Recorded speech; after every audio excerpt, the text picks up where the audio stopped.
Hey everyone, in this video I'll show you how to find your user ID on Skype.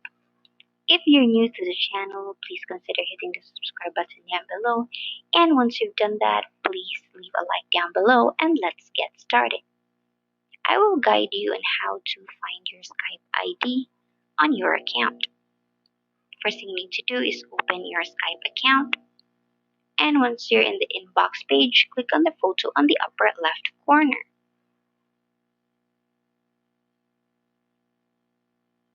And once you're in the profile page, click on the Skype profile. Now in this page, you can see the Skype name, email together with your birthday.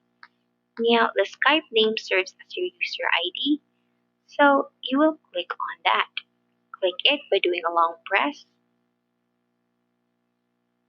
and click on copy. And once you've copied it, you are now able to share it to others so that they can contact and reach you on Skype. I hope this video helped you. Thank you so much for watching and stay updated for more tutorials.